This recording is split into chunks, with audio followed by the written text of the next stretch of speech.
Shalom. Okay, so it's a Friday. Assalamu alaikum wa rahmatullahi wa barakatuh. Juma Karim. Wa alaikum assalam wa rahmatullahi wa barakatuh. Tubagaliza Juma ennungi.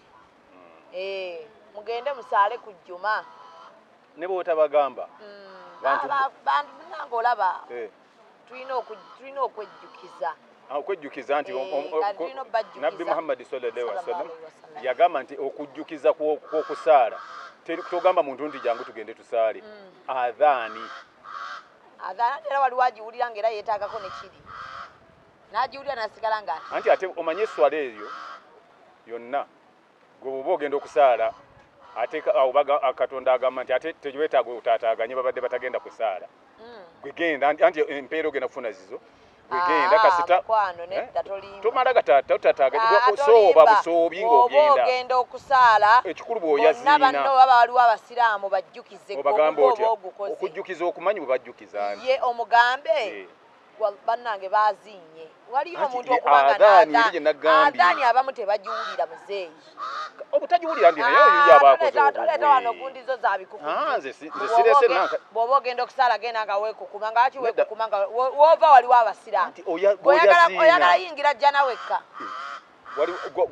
ani gw'ojagaliza wallahi bangi mikwano gyange njala yingira nabo maama wange abaana bange gw'ogenda kusigala bweru kuba mikwano gy'abasinga obungi si baakugiyingira nawe ndowooza olisigala bweru nabo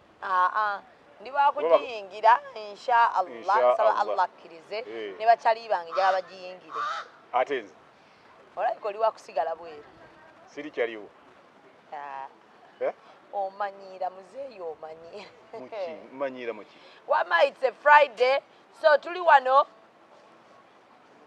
ku National Theatre ne mukojja kagatto onako olwaleero juzi nabadde awo nkola ne kasuku ne Saimo wano tunendya ne batandika ye ng'olya nnyo simanyi oli lubuto nga balaba bye baguze obimalawo balaba bye baguze mbimalawo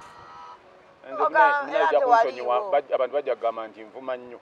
tewaliiwo muzeeyi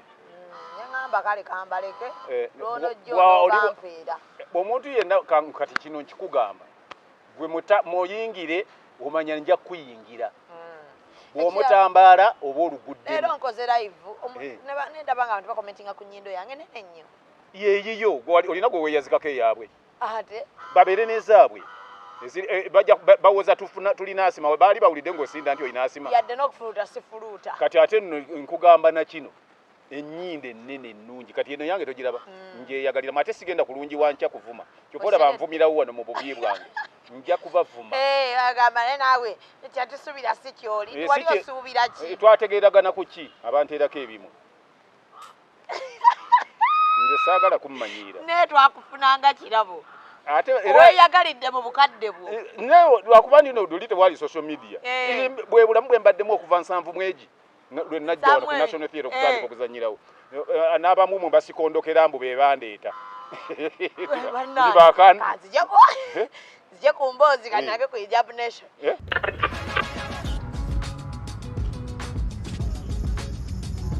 There's things that are free but just start costing unplanned money, like rainwater. It's supposed to be free, but to harvest it, you have to first build a house.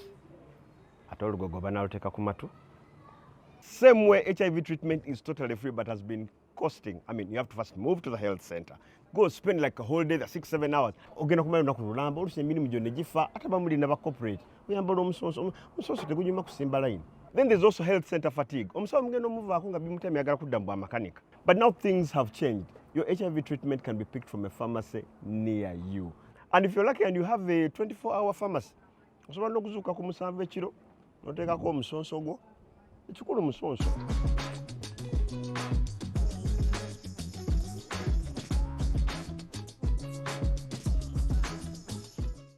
Mpa ku nkoofiira yeeyo nkole nga njambaddeko eya Hijab Nation yangu shafa ku nkoofiira eyo era bwe baana babagize bajja zituwaako enkofiira za Hijab Nation bajja zitufunirako wait ndowooza ye mujja kumuleka obani olaba nammwe abakyafu mumulina ate olamuze asije tumale okutta omukago so Hijab Nation kati tugusse okuva kati Sirumba host ne bwakola tasikola ki tolumba hosti bannange osuse katugambe nti nno kati ne hosti talumba ki ngoki ekyo tekijjeemu wama 3 mu August fenna tweyiwe Lugogo celebrating hijab abanaawo atali musiraamu tetuyise basiraamu bokka yo bagamba nti ekigambo hijabu kitegeeza busiraamu ng'okkiririza mu nyambala ewese ekitiibwa mujje celebrating mu ngeri eri halal. It's a fun day in a halal way. Mujje ebyokunyuma bingi nnyo, tuyinayo bapano y'abasheyi, tuyinayo okuli Sheyi Buyondo, okuli Sheyi Karim Kalisa, okuli Sheyi Salim Bosa, so kuliko Sheyi Bukari, kuliko abasheyi bangi. Seka Kibi yekibi yani oyo Seka yo kiti ninya simanyi tata confirming Seka kiti tana confirming mwagala fena tumwagala naye katusabe nti tumwagala nga naye atwagala abagaba twagala nga atuleka toloza ni butandikide mumanya twate tuliwo so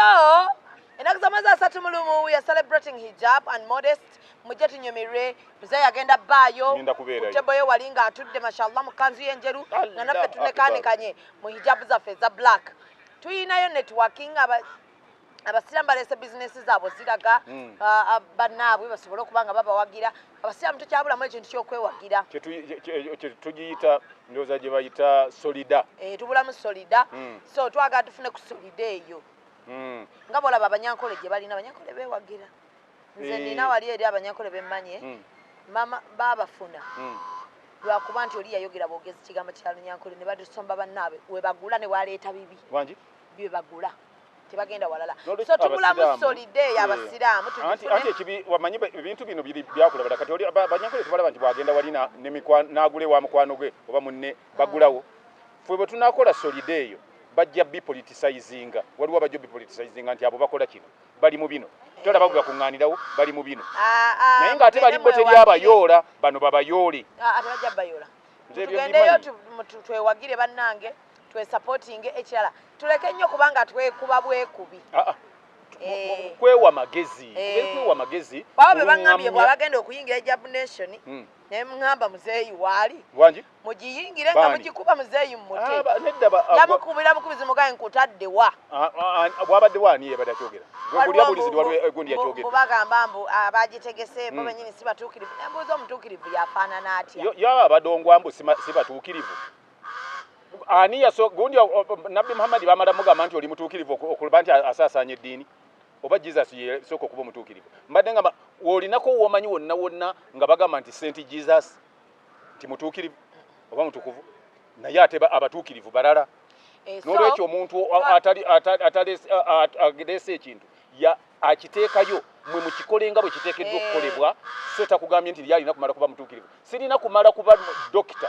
okubannyonnyola nti okweyonja kirungi njagala ne mbabuulira nti mweyonje n'omusawo abagambe nti okweyonja kye kireeta obulamu obulungi so tuli perfect naye tusaba mu lugendo luno lwe tutandise ffenna Mungu atuluŋŋamirizeemu so emitwalo 5 okuyingira wa ordinary emitwalo 10 emmeeza ya milioni 3 y'abantu 8 kuliko ebyokulya n'ebyokunywa omuvubuka ono naye atufuukiddemu ekizibu ali awo waggulu anti eyo Reverend tomulaba nekoola muno namuŋŋoona tolaba nga alina koola wali tokigenderera nga nti kiba nekoola mu bulago togiraba yekoola naye mugamba agende kyekinyonyi ekisinga okuwangaala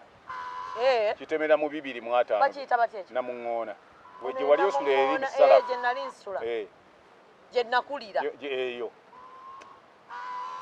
abantu babulira nti ate era nange nalina muŋŋoona abantu kyebava bamubalowooza nze nkuzaala ate nti oli yaŋŋambye nti really my biological father wa Zubeida so mujja kijjamu enjawulo muzeeyi akomyewo nako olwaleero muzeeyi wannimba ebintu bingi eki wankozesa ensobi tewaŋŋamba linda kuddamu statement gyokoze nakulimba wenakoma wano okukukyaza wannimba nti ki ebintu bingi nti ki sitesha yazzeemu n'akuddamu ate nakulimbako nti tajja kunziramu kati bwe wanigambye nti wannimba ntanziremu nanziramu wannimba nti wali omanyikiddwa kuba nakulaba Mutendo Sisters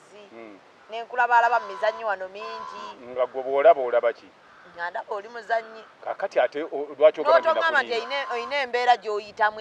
embi nti wali ofaanana bubi nnyo we bakutwalira mu station kamba gwe wandabira Mutendo Sister nali ndabika bubi waliwo otyera ate kati lwaki ogamba nti nakulabako ne mubuvubuka kakati ate otandikira wogamba nti nalabikira bulungi mu station the house girl naye yagambye bwe yakutwala anti bw'agamba kuba alowooza nti ensi temmanyi ensi yali emmanyi nze nnyinza okugamba nti n'erinnya lye nnina lisinga eriryo kuba nze mbadde n'erinnya okumala emyaka 38 nga ndirina 38 wayingira ensike y'ebintu bino ddi mu 1000 okutandika okuzannya ku stage ku National Theatre 1974 nenzanya ku stage ya National Theatre nga tuzannya omuzannyo obulamu bwa Sembirige oba 74 ye yali azaaliddwa kale yeyanteeka ku foomu ye agamba nti wakuyitira wali mu mbeera mbi nali ye musiru okutuuka ku leve eyo nga ate ye yali bubi nnyo bw'aba yayitanze ate yali obubi kitegeeza ye ate yali bubi nnyo okuyitanze mu boostingira ekintu kye mubeereremu oyinza okuyita muntu ali mumbe oyinza mbuulira ye yakakola sho ng'ayise obwana buli obubeera ku nguudo obugenda bulonda ebinyebwa empeke z'ebinyebwa ne kasooli oyita afaana alabika atya mbuulira mwe mutera okukola ebintu kale naye yennyini ayogera ebyo ng'ayogera ng'atalina buwongo mbuulirayo vidiyo ye emu gye wakola ng'oyise bawala balabika bubi kubanga oyamba nnyo mbadde oyita balabika bulungi ajjeyo akantu ke nasooka okubeeramu nga yakampita akajjeyo abantu tebalina magezi abamu ayogera ebintu nga takoze script oba takoze kye tuyita prep ku kyagenda okwogera oyinza kati kuba bintu ati birecording biri ku YouTube ajjeyo gundi mwe nasookera okufulumira nga nakagenda bwe nali nfaanana lwaki sizimba I'm speaking what I am soogera bwogezi sigwira kintu ajjeyo akatambi akalaga bwe nali nfaanana lwe natandikira okuzannya mu station the house girl ni bwe nfaanana kati abigire agamba abantu temulaba nti yali afaanana bubi kale kyewuunyisa kale nze yali afaanana obubi nga era mukazannyako era nze gwe balaba nga nze mbamulisa abantu baali basinganyumirwamu ggwe nze simanyi nange mbiwulira ku babooda abooda banga baali bakunyumirwa nnyo kakati omuntu bw'ayogera bw'ati aba tamanyi kyayogera ekyokubiri kyolina okumanya nze emyaka gy'emyaka 4 kale 2 gye wandabira bwe wanfaananyiza bwoti kakati bukyogenda era myaka 2 agambe bwe yakulekawo nagwa kakati wano wendi nagwa anti yagambye ni muzeeyi jjukirayo kimu abantu bakukozesa onkube baani abankozesa saategedde awo bebaddaga nti balabe be bakukozesa toba na shallow mind wetyo that's thinking shallowly toyogera ng'ata obwongo bwo butalina basement tozimba nga nju ku lutobazi ng'ate terina musingi kati byoyogera biri baseless oyinza ogamba omuntu nti nyiridde kubanga nali naawe mbwate bwonaagwa nja kugwa ndowooza kati ndi ku ttaka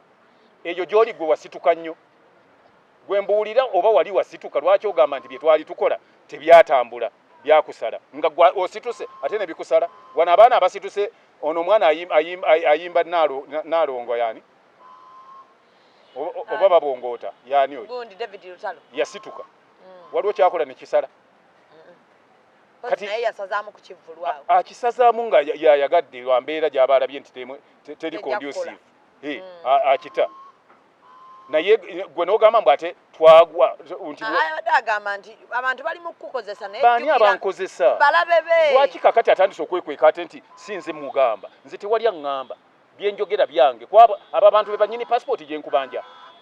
dukwata sente za passport yange ze nakuwa uzimpe ekyo nkite sirina kirala kyenkubanja sirina kirala yagambye ayina gundi obuzibu bwe agamba nti gwe weerabidde siteshawo bwagwa naawe ogwira nga ngwirako ntya mbadde nga manti ate yansuula ng'alemedde sente zange yansuula era you are doing it intentionally wefuule otamulaba bwe yagwa nga ogambye otoza sente zo sizirina ate oba ozirina why don't you give it to me olwokubeera ina abaana enfeekeze zimuliko ezo sente mbekezi kwogeza ezimanyi fa ku myaka gyo gwe bagambye nti omuntu bw'akula omutaali alowooza nti muto yasirwalira mu bibye ampe sente zange ntono nnyo nga bw'oziraba naye zange nze ezize sizikaayanira endala yagambye mbu nazo zikaayanira agenda kujjayo obujulizi obulaga nti yalinga akusasula aleme kusiruwala nakwebuza magezi yagambye nti yatunnyonnyola ekyebivulu nti byatusa ne tumugamba nti ekyo tukikoze eki tukimaze era wali owuliddeko nga mugamba nti ampe sente nazanya natampa sente nze ezo nakita kuba yanyinyonnyola nenkikola ki mbadde artist okuva mu 1974 nga nzanya nga tetufuna sente nga nenkimanya oli bangamba nti ekivulu kyetubadde tukola byatusaze oba tebyavuddemu sente nkitegeera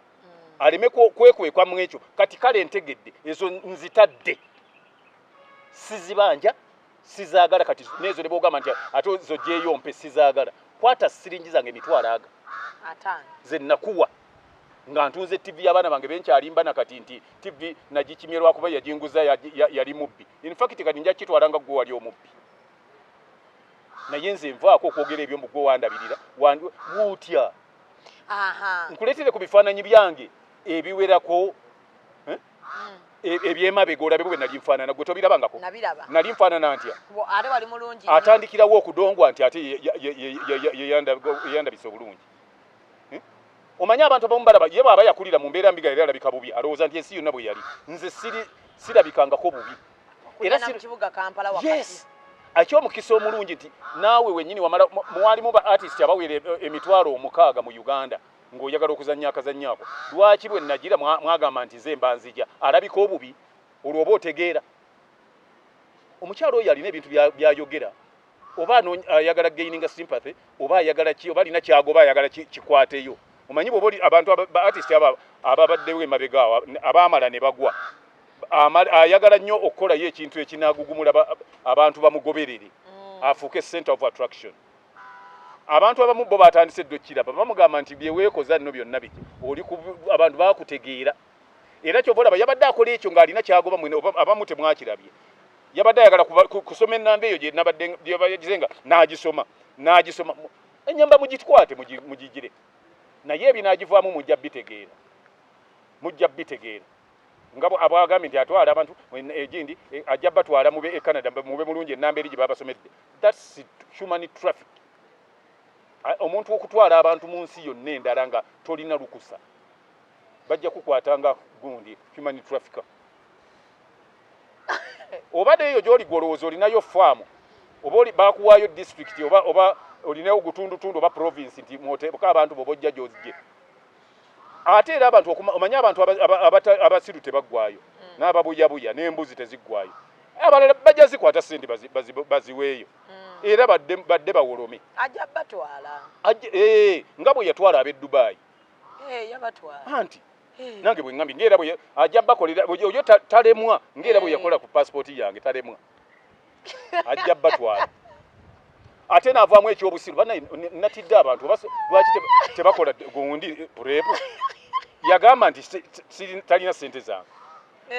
mu message yampereza yagamba nti wali olowooza nti bonaagenda mu gundi agambye ntazirina n'amala n'agamba mwatuula n'abayita nti bane batubbi nayikubidde maama kiine ne mubuuze oba batutuzaako ye yazivaako yabireka n'agamba nti sente ki tebazimuwa yatutuuzaako bw'aba amanyi nti bamubanja lwaki tabawa sente za naye nga so naye ye yabadde yagaye yabatuuza n'ababulya nti bamubye si wa Ministry of Internal Affairs towulira ntategeera oba tewali wa Ministry of Internal Affairs ye yakwata sente n'aziwa oli teyaleeta musiru kati lwaki wakwata sente n'ozitwala ogambye toli wa Internal Affairs wazitwala wa yaziwa omuntu gwe yeesigamanya atuwe risiiti kubanga sente za passport gwagenza ogitasulira omuntu ozisasula muki mu banka n'oleeta olupapula olaga nti gwozisasuddeyo ondage bulazi nti genda ogambe gundi yagikolako kati olaba nti ayogera ebintu ebyekigwagwa ekyo retaining money in false pretenses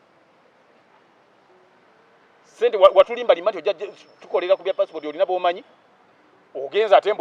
mubanje Internal Affairs gwe twaziwa gundi lema kwolesa nnyo ate buyaaye bwo ensi byebadde yogera abantu bajja bikakasa ate no wiiki gye tulimu gyonnyombesezaamu twetegekera hijab nation abantu abeebikkiridde nga gwe abambala nga bw'oyambala bye tugendamu n'olwekyo lema kuntamya abantu beyamba beesabika nga ggwe abantu abeebikkirira nga ggwe lema kubatamya abantu bajja kulowooza nti bonna abeebikkirira batyo balina bakola ebyo by'okola balimba abantu batyo okakasa ddala watutuuzaako netugamba nti baakubba nti ssente ozituddiza ate ne tukugamba ng'omaze otugamba nti baakubba nti naye ko otuddize ssente ate ne tukugamba nti ozisigaze on what ground kudiruki mukyala wattu lema kusiruwaza abantu bakulaba bw'oba ogoba kyakudda ku foomu toyita mu ngeri eyo sijja nange kubeeraawo nkutunuulire ng'onyonoona bw'ogamba nti muzeeyi wange omwagala wange taata wange otya ng'onjogerera ebyo ebyekigwagwa lindako nawe tenyaga nange kukubuuza mwaliko bamukwano ne station akuyita taata lwaki tomuzaala omwana aluwa omuntu omanyi bagamba nti ekimala obwesigwa muntu kubba waasula bw'abanga nsasobodde okunkola ekyo oyaba tuba tukyasobola okutambulira obumu yavuddemu nno ebyekidongo oba abantu bajja kulowooza nvuma buvumi weewalanga nnyo okwogera ebintu abantu ne kulaba ng'emputtewutte mputtewutte kiki omuntu amala googera ebitaliimu nsa abeera mputtewutte okugamba omuntu nti emitwalo 5 tojja jinziriza egyesente ze natunda mu TV yange abaana bange ne baba nga bagenda ku mizigo okulaba endala bagenda ku miriraano balaba TV babagoba mu ntebe nti muveemu temuddugaza ntebe kubanga gwe olina ki TV sente zange ezo ababo bagiraba n'omulyoka ovaamu ekigambo ekyakulagidde ddala nti obwongo tobukozesezza mwogamba mbu ompe enamba y'omusajja we bwedda gyagaba mbwakole pepa wakambu yajja kunsasulira buli kimu amanyi obunaku embeera gy'olimu kati agitegeera Uganda enyiga erina okuba ekunyize naye kati ye asobola okukuyamba asooka apakiremu abaana be nennyina bave mu mbeera embi asooka abapakiremu kuba nabo abaana be bali ena nti tebamulabako bandyagadde okubeerawo nga tebalaba ku nnyabwe ate ng'agambye Uganda enyiga oyagala enyiga abaana bo nkitegedde ayagala Uganda enyiga abaana be lwaki baabatwale abaana bawona embeera embi sirowooza nange nyinza okubeera eyo mukadde wange ne mmuleka eno ajje tubeere eri embeera yagiwone nga tosobodde kukwata 5 ganziriza oyo nonoeyide bagendera senemeka milioni 13 nga walemu okusasula emitwalo 5 okuzirifandinga okwate milioni 13 osasulire nze trip nti nzijeeyo bogas oyogera biki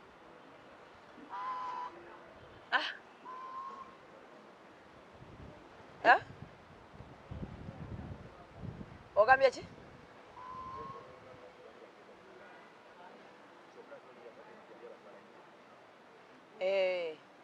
babadde banzijukizaawo waŋŋamba yali abatwala Dubai yagambye yali abatwala Egypt n'atutwala kati gwe babadde weerabidde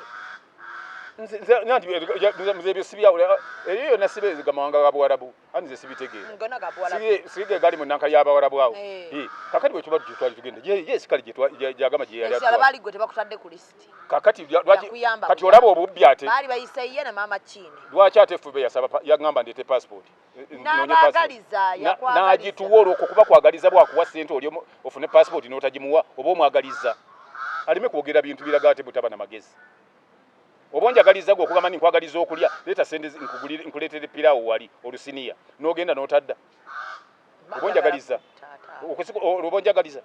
n'olwekyo aleme kwogera ebyo nze si bye njagala mu byonna nsinga kuwulira lulimi luli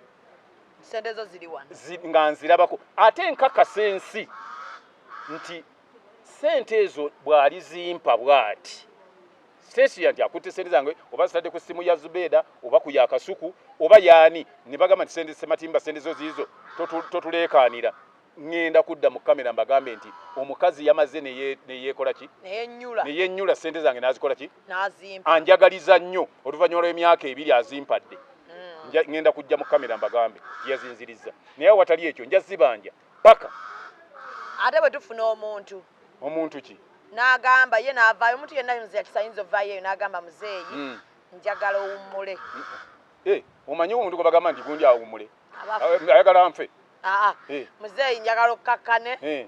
Stacia musonyiwe lilla lwaki abantu omuntu oyo yakusasulira nga nkita kale bwe kiri bakize naye nga nandyagadde nnyo oli yaziri azeegaana azirizise manye nti sente zino anziriza ki yazinziriza nandikyagadde nnyo naye omuntu omulala nkita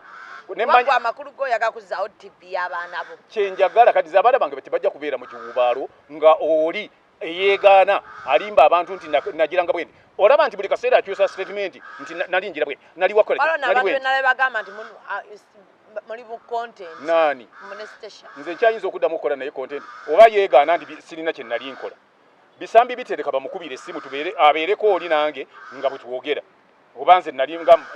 simuwandiika nenzimuwiriza yabuuza nokubuuza nti kati bwewamala okuwandika kote nekukugwa gwebagambye nti buli gye naabeera ate nabo neze naabawandiikira nakizuula nti bwewandiika bafuuka bazibu nga bwoli era bwe twatukaolwo netutandika okukola nga collective effort nebeera nga collective effort ate teba ya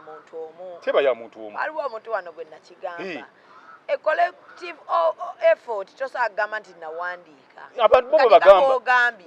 nti eri yali collective effort mwenna mutaana credit anti kati nze oba mwali bazannyawo b'amaanyi ate nze kati credit sikyajagala nakita olunaku lwe nakola ki bisambi lwantuusaayo nenkizuula nti ezagendako zaali zimaze okulagaanya awandiise ekyokubaako kyenyega ku credit nenkita era sikinyegangako nentunulira kuzanya nenfokasinga ku ekyo kyenakola obulungi I did it thoroughly well akiwakanya ate n'ekyo gamba mbu nsimanyi bwagera n'okoma gyenzanyiddeyo nagolowooza byenzanya mbisanga babiwandiise nze olumpa ekintu ntegeera kyompadde nemmanyi ekyo kikolera mugambe nti okyusa n'olulimi oluzungu okuluza mu Luganda ekyo sijja nakimugamba kubanga eggwanga likimanyi genda balinguistic wano bwe baba baagala obikyusa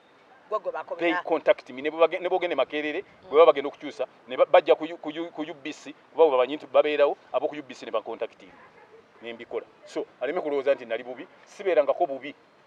gwe walowooza nti okunsanga nzije tuzanye kyekya nali bubi nyabo nalina n'omulimu gwange nga ngukola era navanga awo negamba ningenze ku mulimu nina kyenzijukidde muzeeyi wangamba watambulanga okuva ematugga mpaka Namugongo natambulanga okugenda ngagamba natambulanga okuva ematugga okugenda Namugongo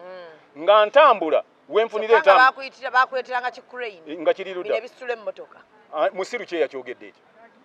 mugwagwa ki ojja kibuuliddani naye yakikkiriza yabadde ku live eyabadde nambe crane kyeki live crane kyeki crane yene etwala ebimotoka kati omuntu obutategeera kwe batuuze emmotoka nga crane ejja netulanze neteeka ku kiri bakutwalira mu maaso waliwo olunaku lwonna wabbe byali bigira nga tebasobola bikwata crane agitubuulira enamba ya crane yatuleetanga kuba agimanyi yateekwa we yagipangisizanga ejjennoni nze nkugamba bwe nti omuntu omu gwe mpa credit bamuyita Lawrence Sekimpi yaŋŋamba nga ntambula otuuke wootuuka wonna gwe onkubire nti ndi wano nentambula nenva ematugga oluusi nansanga nga ekawempe oluusi nansanga ku City Square oluusi nansanga nga nemulindira nga ewandege ya round about oluusi nansanga ebwayiise Lawrence ng'avuga asala amagezi gonna okuvuga nantuukako nange nga mpambanye okutuuka okuva e Kampala okutuuka ematugga ziri mayiro meka ziri 10 naye nze nga ntambula ekitundu Lawrence waŋŋamba we namusanga ng'alina emmotoka Lawrence yali alina gundi buno yali alina by then Subaru n'ava mu Subaru waliwo buno emmotoka bwe baleeta obuleekaana ennyo ennaku zino n'agula akamotoka mwankimira so tojjukirako kutuula mu crane era ne crane sigimanyi era mbadde ngibuuza gwe nze sibimanyi era oli bangamba tomanyi emmotoka eyo kwebateeka mmotoka breakdown oba oyogera ku kaloda omuntu ayinza okuvuga eri emmotoka erisitula emmotoka empya anona omuntu kagamba naawe kozesa obwongo emmotoka eyo erinywa amafuta genkanawo naavuga ekimotoka ekyo nti akivuga akitwala ematugga nona ye baali bazikiriza okutambula twatandika covid nga teriyo mmotoka n'emu streetly yali etambula nga ntambula butambula omukyalo oyo laba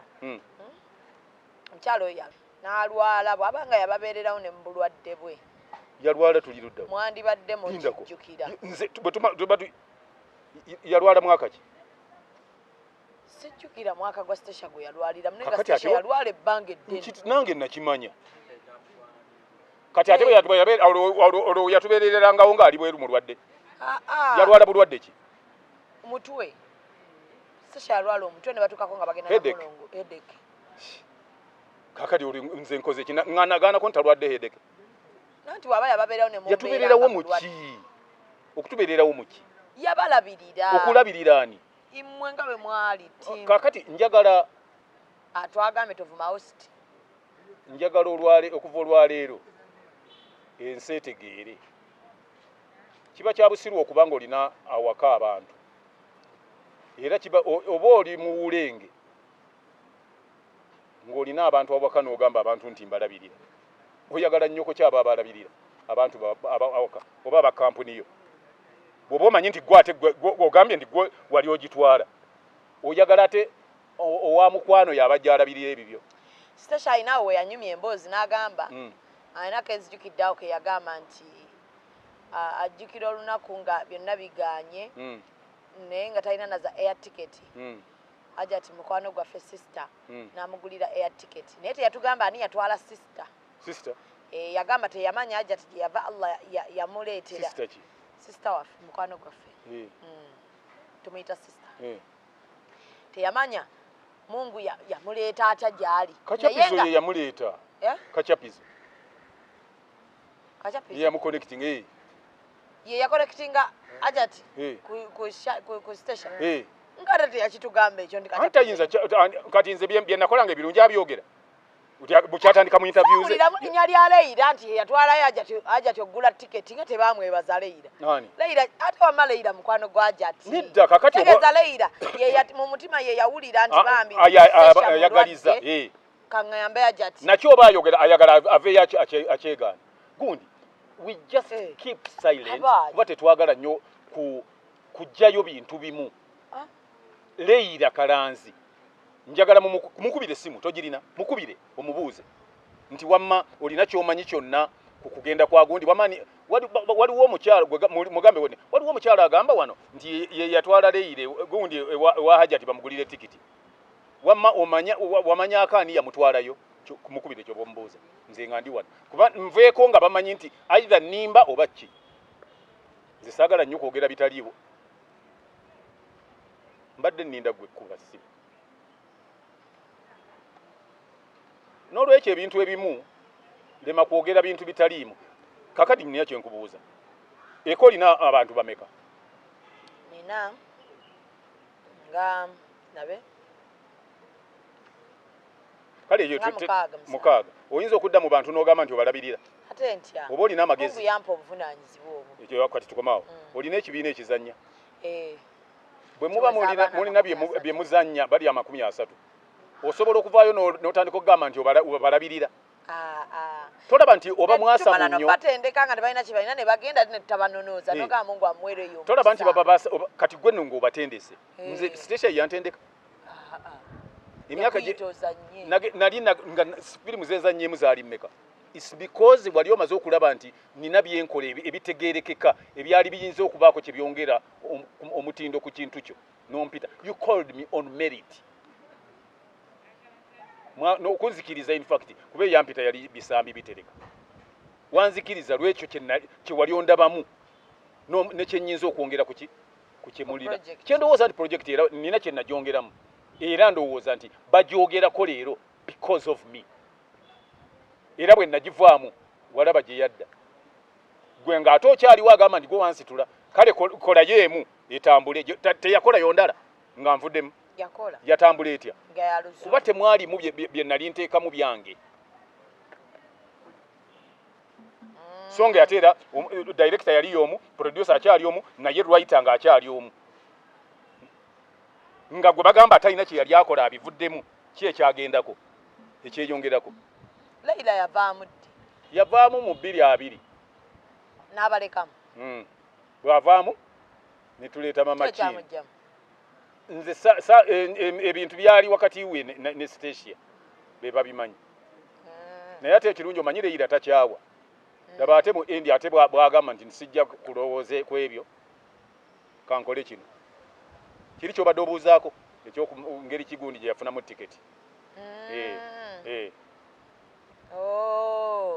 lwaki Stasha agamba temuwamusiima? Ye yatusiima Yabasiima muki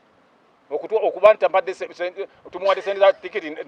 za passport n'alyandye. kasi akutwala Canada ne Uganda. Nze sisobola genda Canada nga Stasha yantutte kubanga tajja obanga abuliddwa emitwalo gyange 5 gya passport ng'akimanyidde ddala nti nagimuwa ate ogamba otandi ojja kunsasulira obukadde 14 tekisoboka tasobola era nange sisobola atwale nagambye ezo asooka atwaleyo ko omwana w'omu kuba Uganda enyiga nga bwe yagambye ayongereko omulala ebyo byayogera byonna n'ebyo musimanyi bisende biki waliwo n'omwana yansindikiza yangamba nange waliwo gwondi bagiyita NK waliwo yabadde ayogerako naye yamukola ebintu byebimu nabyo sagala nja biddamu ng'amaze okukola ki okusukka waino bw'anaasukkaawo bwe yabadde akyakomye nabyo nja bikugirayo. Lwaki Stasha alowooza okulagana ne balabe be ba Stasha kitegeeza obamanyi? Sibamanyi. Lwaki agamba balabe be nze bakutuma? Mu Uganda mbadde mu music for so long abayimbi bonna abali ku myaka gyabo ba Stasha okudde emabega ababaddewo bonna abo bonna abajja mu bikungu ebyo bonna tumanyiganye kuba nali omu ku batendesi baki b'ebintu ebyo kati alowooza nti oba oli awo nnyinza okuba nga ki nkolagana nze teriiyo ampa busente bwe nti nzije wano njogere ekyo gw'olowooza nti yabumpa nenkuleetera 5 nenkuteekamu n'ezinaaga zirya nenkuteekamu n'ezinaagaana okuzinziriza kubanga abayimbi oli ayagala nkwogereko gwe yabyekoleranga. What goes round comes back round.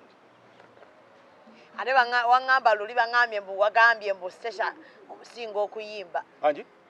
Ntiki? Mbu omusinga okuyimba mutamanyi na kuyimba. Nze simanyi oba gyamanyi nze okuyimba sikumanyi simanyi byayimba naye nze neeyimbira ebyange. Ate bwe banyimba ndi muyimbi. Oba mpalana za kuyimba. Nze ate byennyimba birala ye si byayimba nze nyimba z'amaloboozi ez'amaloboozi. Gwe okuba maloboozi kati Stasha ayimba kibandi. Ye Stasha wa pop music. Pop music. Ng'oyimba kiki? Nze nyimba gye tuyita choral music. Choral music. Yeah. Tuwemu akapena. Nakikolera ky'eddoboozi ly'olina bwe wannyimbiramu olumunze wannema ojo nnyimbiremu akayimba mu ddoboozi ng'ennyonza katwalire ennyabo omanye nze kye ndiko. Ate okoze otya? Bwe nkomye nze bwe nnyimba mbadde nakatandika okuyingi olumbaani wampulidde bubi awulidde bubi owulidde kati bubi nze okuyimba byennyimba siyinza kukola ebyo ate ebyo ne bwe nandibadde nga ndi muyimbi w'ebyo ate nze egyo zevo si kwendi eyabwe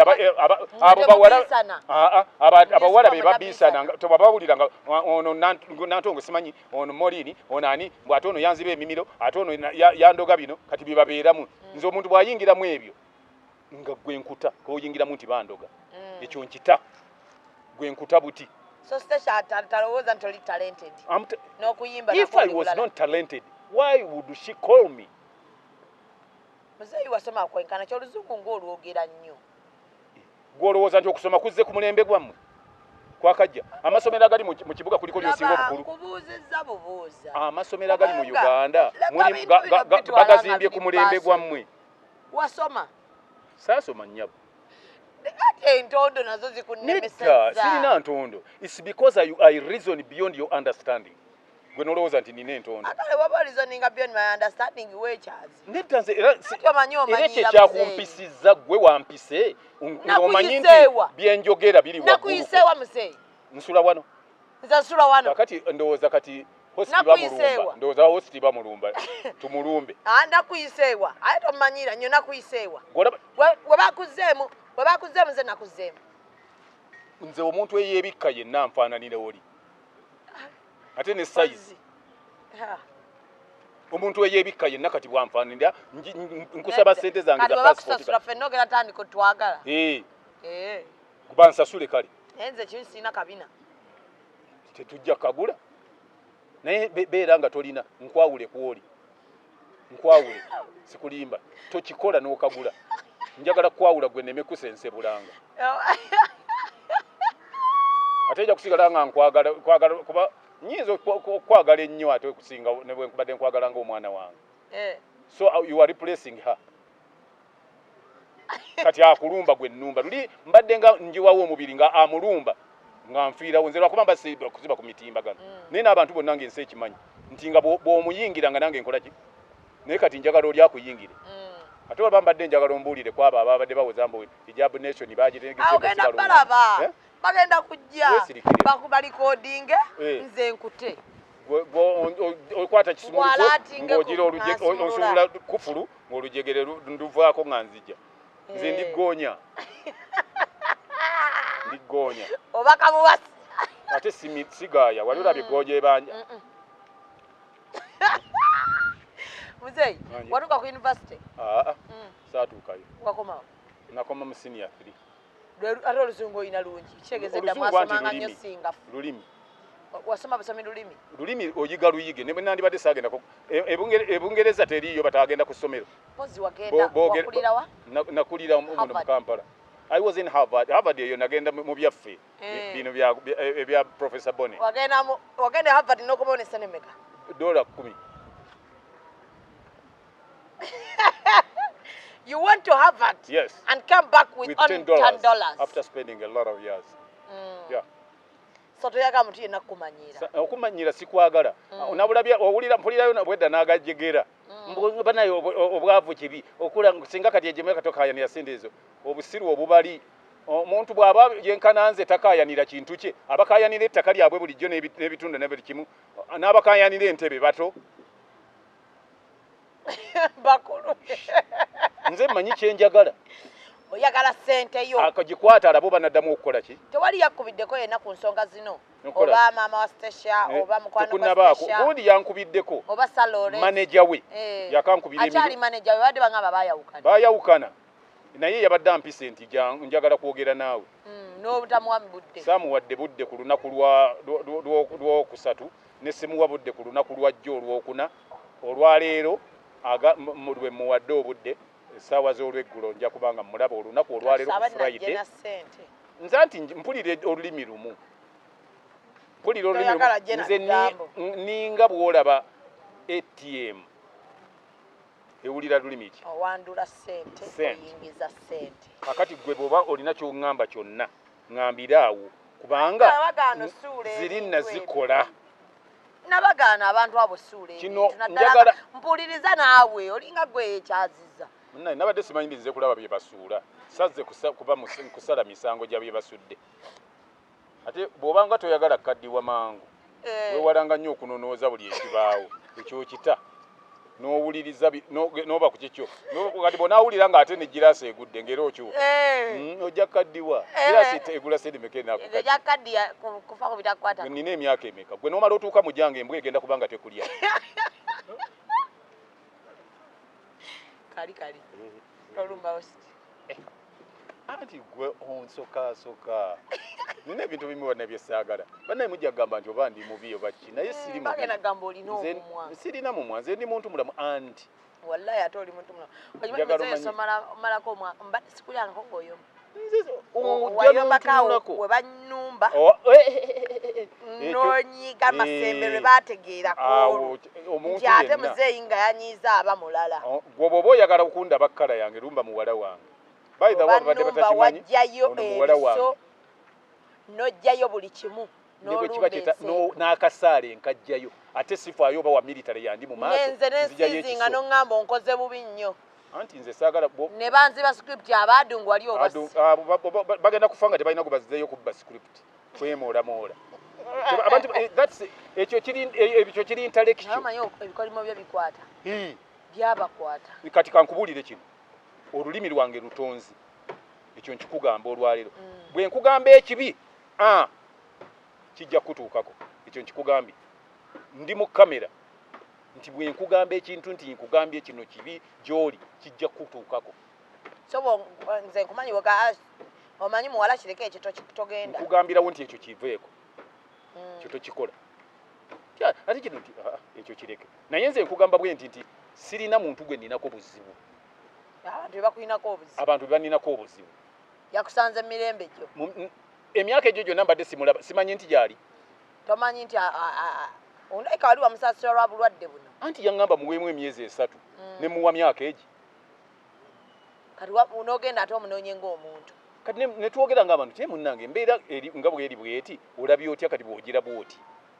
n'atabuka n'avaayo buvi n'ajjayo enjala nze nenzijjayo emisumaali n'omukomerera bwana aba akyayagala okugjayo enjala nga tuzijjayo nze omutwe gwange akayivu yange ne hard disk nnene ebiriko kwebiri tujja tugende paka gye tunakuba manye waliwo ekkubo ligende bubebbere okimanyi nti obwana ba social media buvuma ajja bugula bukuvume nze ndi kuki nange nasinziira gye nsinzidde waguze n'essimu empya nkutidde n'otaŋŋamba nga wagira kati bwe nkuyitako ukola ki ng'akutte essimu ndowooza mulala tosobola kumpitako kati ngeri gyowagambye nti hosi tetumugira kyewandikivuddeko kubanga kiyinza okuvaamu ate ekitanyuma n'olwekyo kati kyeŋŋamba kiri kimu nze omuntu alina amagezi kwata bukwasi ssente zange siba sirina zidala ssente zenkubanja nga bwe nakugamba nti ezo nazikuwa nzijjeka tukite saagala kwereega naawe saagala oddemu kugamba abantu nti olina gye wanzijja njagala bw'oba ogamba nti gwe wandeeta nti nali bubi mbadde nzannya mu firimu za Mariamu Ndagire zonna naye tumusuubira ovaayo ate yandivuddeyo kuba Mariamu Ndoza mu bantu abakuzanyisiza mu firimu ennyingi yasinze ate saamulabye eggulo kuva nga muto nga mulaba kakati gwandabye emyaka 2 ogamba nti nali bubi nga Mariamu akulabidde emyaka n'emyaka tekisobola yoyo gwe buuza abantu bonna kale buli kibiina ekizannya wano kibuuze bwe mbadde nfaanana emyaka gyonna ekikalu kyo tekivaayo ekyo nkimanyi nti Daily Smartness ye mmoto yeewaffe kati n'olwekyo tonyinza kuŋŋamba kigambo kirala kyonna kyonna maama we ali eri mu nnyumba erimu nezisinki oba nga mmeka kyekirungi nti omanyiiyo ali obubi abo maama we abeera mu nnyumba bwetyo ng'ali n'omulabirizi ng'oli bubi maama we abeera bwatyo ng'ali kumpi mu kibuga oli bagagga nno ate tali wafunda nti ali mu kazigo nga bano aba abalala bwe babeera okwenyiga okuba mu kibuga wakati ng'oli ku eka mu nnyumba amatiri bona abagiraba be bayinza ogyogera nze sikyogeranga nako ffe tukyogera ffe twagiraba n'olwekyo omukyalo oyo mugambe nti tewali bubi saali bubi kuba ate bw'ogamba nti nali bubi ng'ate ebyo nabikolera mu biseera we wankolera ki we twabeerera naawe walaba ennyumba mpya nti nagimaze eggulo kakati awo aleme kwogera ebyo aleme kweswaza aleme kuswaza abantu bali mulimu ogwo aleme kuswaza abantu bambala nga ye n'abantu abali mu sayizi ye katonda yannyambye nti muwala wange anti nedda kati kyanyambye muwala wange ye talina kabiina bwe kati ate era saagala akafune kuba ayinza okumufaanana ne tuvaawo bubi nga simanyi gwe tuvaawo naye oyinza okundaba bulabi mabega n'otandikirawo naye ebintu byonna byonawe binaava kati kuntunuzaamu era mudumu n'agukyusa n'aguzza kati as of now we cease fire lwaki nazifunye sente zange nazifunye oba ogenda zimpa kati tubeere wano okyogere nti ozimpadde nange njogere nti nkivuddemu ate nze kugambye tingenda zikuwa sente why are you saying that we are seizing now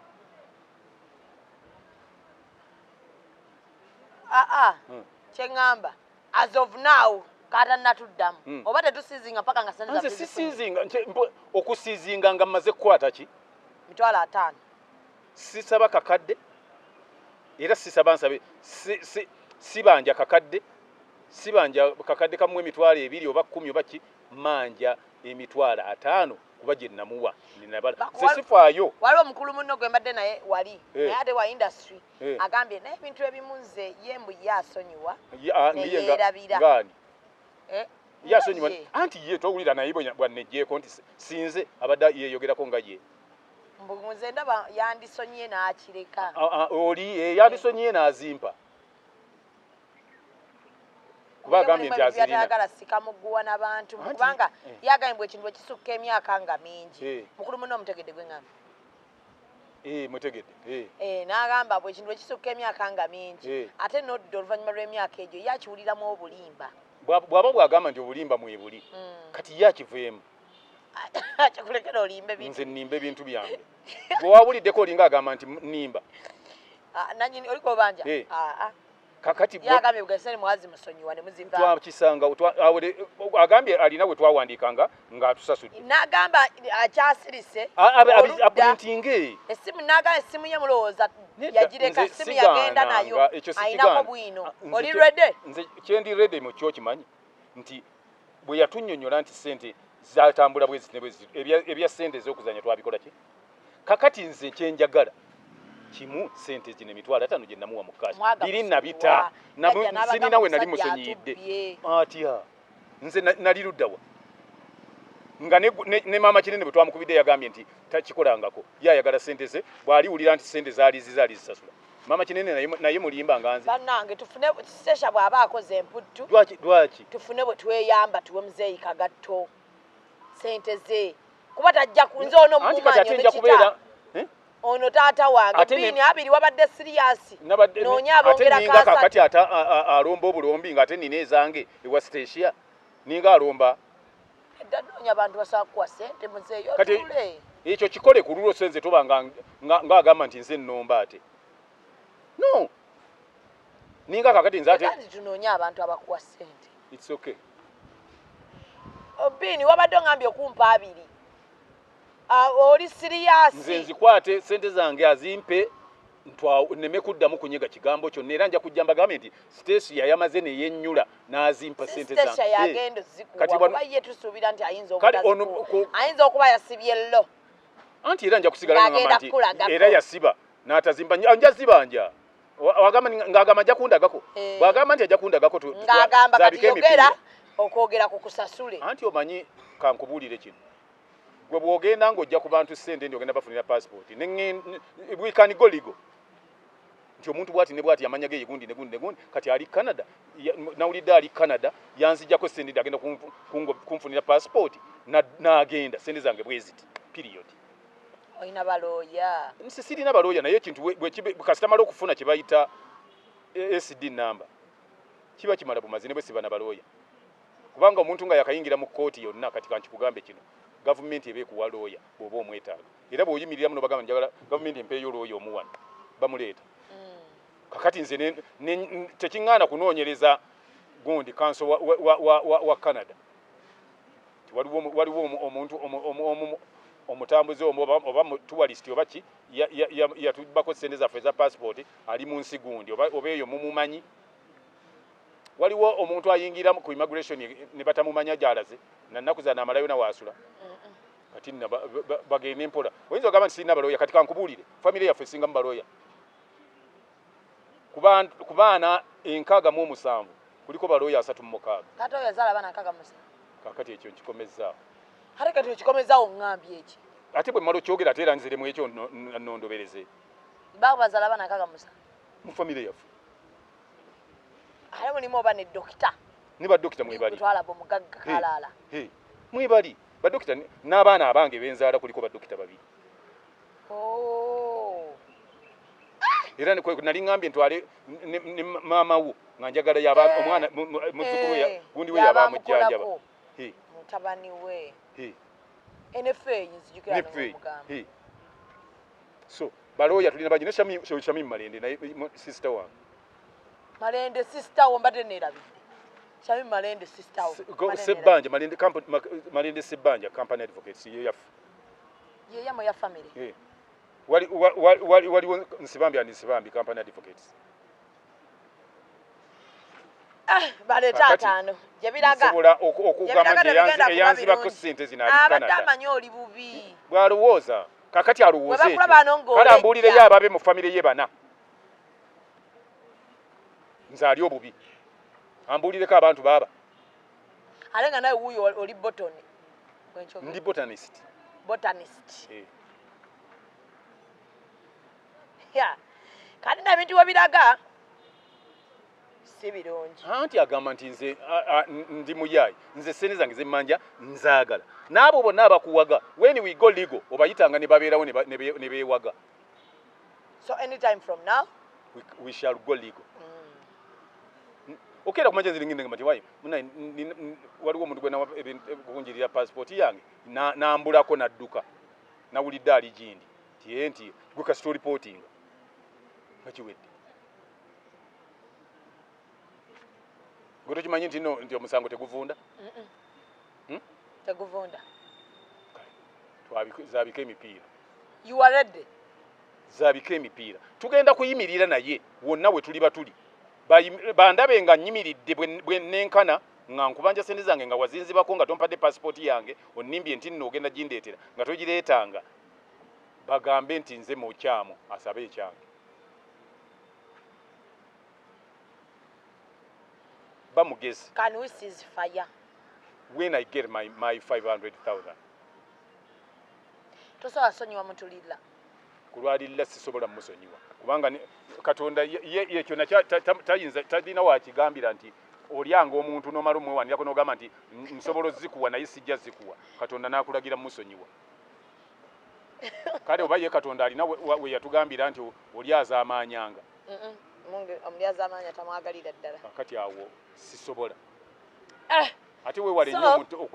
ba pretenders they are pretenders nti munaddiini nnyo Allah gwe nkulekedde Allah ng'ondidde nti Allah omulekedde ondidde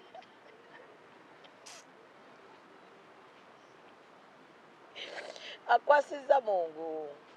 wangi akwasizza Mungu nze mukwasizza ate yabadde alayira Ndiki? nga kitegeeza ebigambo byayogera bituufu nange ndayira wallahi billahi tallahi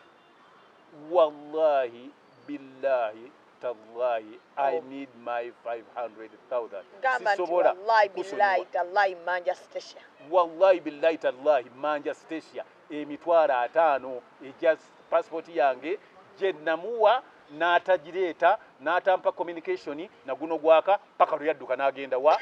Canada teyadduka kale waali yagenda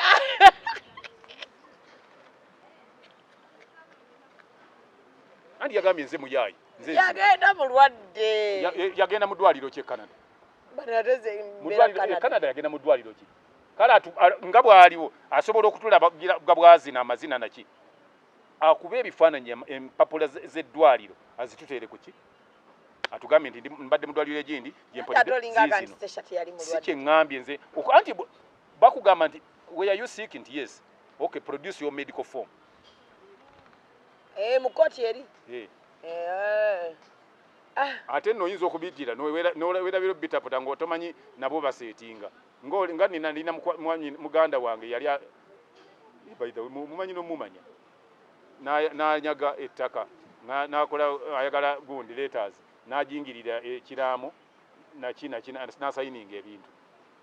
twali mu kooti omulamuzi n'amugamba nga era baali balowooza nti sijja bigo nze kooti ngitegeera ku kiyitibwa amateeka nga manyi kuba wenkulidde nabyo kyo nkimanyi omulamuzi n'agamba muganda wange nti gwe ne baganda bo bonna be muli muddeeyo mukuba ebifaananyi entaana z'ekika kyammwe n'eza jjajja wammwe mbawadde ennaku 3 mudde tugenda ne tukuba ebifaananyi ne tugenda ne tubyoza mu kubizza omulamuzi n'abitusaba buli omu wandiikako byewayozezza ne tubyawandiikako n'agamba oli nti nkusibye emyezi 18 olw'obulimba bw'olina nga ffenna twakuba ebifaananyi entaana zezimu ebifaananyi byonna byemukubye bifaanagana n'olwekyo gwe nkusibye emyezi ki 18 gwe mwaka gumu n'ekitundu nti lwaki kuba eddeeti gy'olaga nti jjajja wamwe yabasayiningira ettaka entaana eraze obunanka ebiriko biraga nti yali yafadda ate ebituli mwe yayise okudda okusayiningira tebiriiko ekitegeera kye ŋŋamba gamba yassaako deeti ng'oli yali yafadda ate n'atalaga we yayita kudda kukola ki kusayini so oyinza okujingirira bi medical form nti wali mulwadde naki ne weerabira date mu wagendera ne mu walwalira ng'ate naffe tuzimanye eno therefore noonya emitwalo gyange 5 egyali egya passport gy'otampa nsobole okugenda nzongereko ate buto ze nagira edda ze nali ntoddeko nzirina n'olwaliro ne bwe baŋŋamba nti ampa ddagala 5 enkya nzongerako ne ŋŋenda nzigyayo ki Kasuku yaddagamye okugulira TV kabaasi Kasuku anti yagambye okungulira akugulire naye 5 ogaagala anti zo sente zange sigala zange gwolooza bwe nkuwa sente ogenda ogula emmotoka ono bw'agimpa ziri ziba tezikyali zizo ze bakuwadde ozizaayo eri nti bampadde zino akwate kati tukole tuti let's simplify afune omuntu kwateko sente zange nze nzikwateko bwe nti ntunule mu kamera bwe nti abantu abakuwa sente nga omanyi nina ekintu kimu mu butonde bwange nina ekintu kimu nti mpuliriza nnyo abaana sayizizo bwona kyonaaba okoze kati kyoyagala nkole nkiveemu njagala tukole ekisoboka oyagala ekintu kimu bwe nfuna sente abantu nga bampadde mpe nkiveemu station muveeko omute ye yalimanya ne mungu we olijja n'obeerawo ne weetonda ku lulwe mu kamera kuba kati tewali bawaali akkiriza nti kiwedde nze okujjako nze ate akivuddemu wali walibawo okusikangana mu mikono tugamba gumba zitukuwadde tweyanza zituwadde munnange kulwalirira nze nti taata wange akoze ekikulwa akusonyiye gwamanyi zikiriza ono muwala wange abatulaba omala funa 5 ate nange sigalina wangi nange sigalina gawudeni zigira zabika emipiira nedda nti ngenda kugambye ngenda kukuba luseke nze kati sifayo nze kyenjagala kimu nakugambye era naye yandibadde yazireeta jjo leero singa kati njogera yazimpadde so si kubanja sente zijje bannange sofa utawo si lwakuggwa ate tekisoboka nkubuulira nze ninga abanja zeeruweero abaazirwanako bayeewanye nnyo nti sente bolooza sizirina ebigambo byakozesa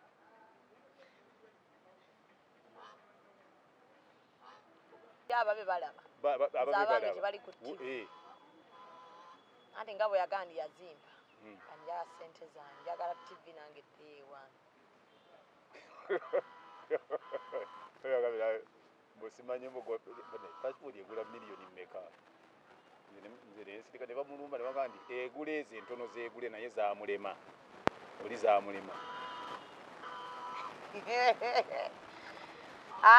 kagatta afuuse kagatto ya trendinga tesha nali njagala ate yawonamu manyi nali ngenda kudda ku byaluli nga njogerera Museveni obutabaako kyampa naye ngamba wakakite basajja olw'okuba oba oyogedde ebintu bingi byebamanyi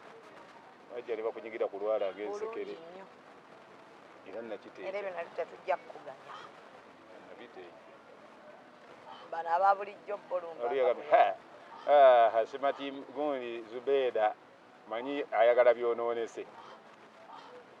ekyo byayagala ate data ne